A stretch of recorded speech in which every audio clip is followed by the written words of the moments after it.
And so it's time for our sermon. So I'm happy to introduce you to my minister, Reverend Melissa Moore Nobles. Yes, give it up for Rev Key Lime Pie. Yes. Good day, everyone. Again, it's so wonderful to be here. I love, love, love coming here to UU and co-creating this experience as one congregation, because we are all in this together. If I could get this to stand right, it'll be good. Here we go. Allow me to direct you to Apple's rather fabulous website. No, thank you. Oh, yes. So let me invite you to play. How about that? So it is a playful pause is where we are going today. A playful pause.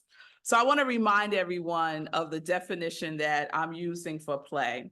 And it comes from this book, Play, by Dr. Stuart Brown. And the subtitle is How It Shapes Your Brain, Opens the Imagination, and Invigorates the Soul.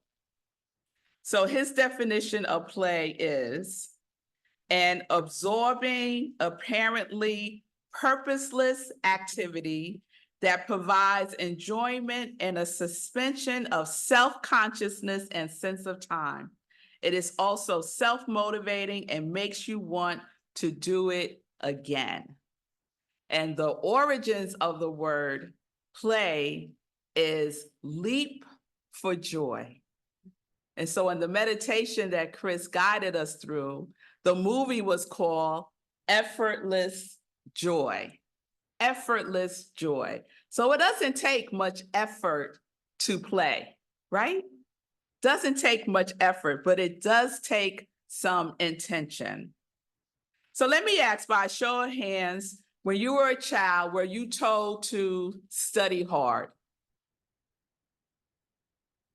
Just about every hand went up. Were you told as a child to study easy? Oh, one. All right. As an adult, were you told, or do you work hard? Let me see hands. Yes. So most of us were not told to study easy as a child, and most of us weren't told to work easy as an adult. Is that true? Yes. So if we weren't told to study easy as a child, and we weren't told to work easy as an adult, it's no wonder we have such a challenge with play as an adult. Yes?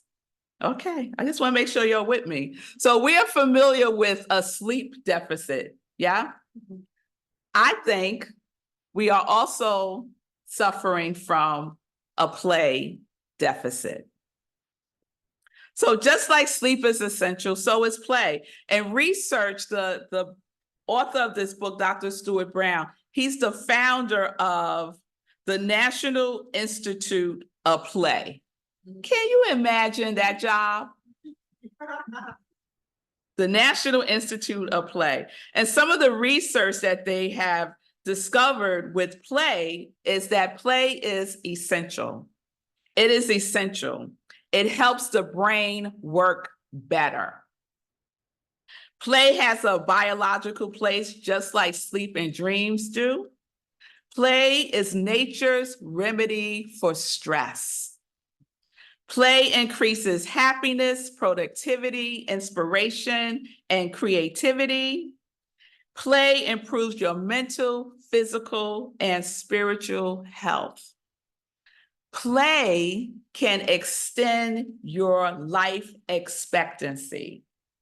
What? Play can extend your life expectancy, especially when we play with others. One of the leading causes of death is isolation. It's isolation. So we play together with each other we can extend our life expectancy with healthy interpersonal relationships. There's a poet, Diane Ackerman. She said, play is our brain's favorite way of learning. Play is our brain's favorite way of learning. An Irish playwright, George Bernard Shaw, said, we don't stop playing because we get old. We get old because we stop playing. So children are a great example of play. They don't worry about what it looks like. They don't worry about who's going to say something about them playing. They just go for it. They're totally not self-conscious about it. One of the things that I love to do is to watch my cat, Davy, play. Oh my goodness. He goes all the way in with playing, right? And so it's just a perfect example for us to watch children, to watch animals and see how they play and join them in the play. So when was the last time that you took a playful pause? When was the last time? Is it recent? Oh yeah, Carl, yes, I see a hand in the back. Okay, a couple recent ones. What I love is that we say we're going to take a break from work, right?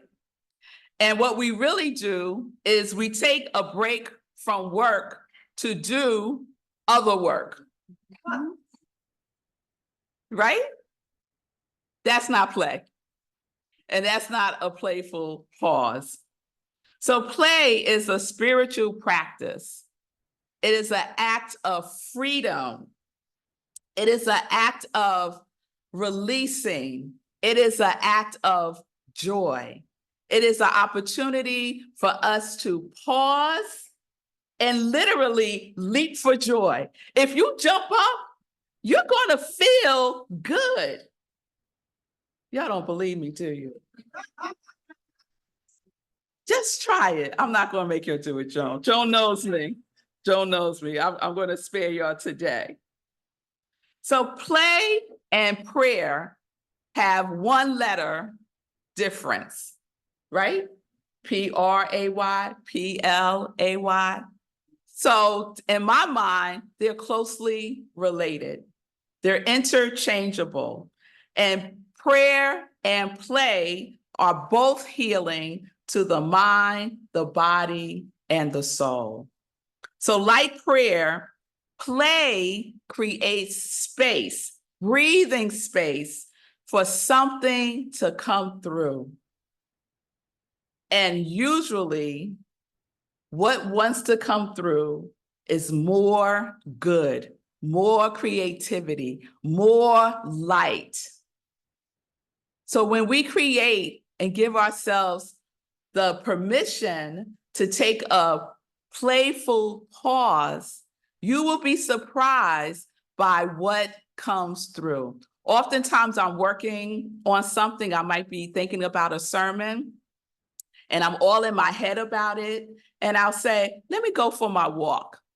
So I'll go for my walk, I'll go see my tree, I have a tree that I play with, and bam, there's the sermon. Because I created the space for it to come through by taking a pause. We don't work harder. That is not the answer. We don't dig in. That is not the answer. The answer is to let it go, to hold it lighter, and to hold ourselves lighter by pausing, So the Science of Mind text, Ernest Holmes wrote The Science of Mind, and he's the founder of Science of Mind, religious science.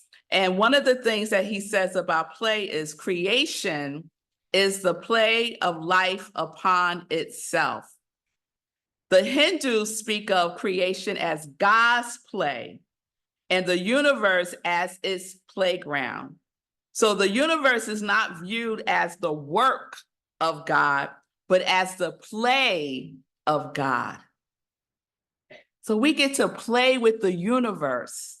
We get to play with source, because it's always playing with us if we would pay attention by just pausing, So I want to close with this story. There's a Hasidic tale about a famous rabbi who was on his way to teach at a village that was very interested in his ideas. This was going to be a huge event, and people were pondering about the questions they were going to ask this very wise man. The rabbi finally arrives, and after the initial welcome, he was taken into a large room where people gathered to ask their questions. There was tremendous anticipation and excitement all around. The rabbi walked silently around the room and then began to hum a Hasidic tune. Before long, everyone started humming along with his soft voice. As people became comfortable with the song, the rabbi started to dance. I think he was dancing like this.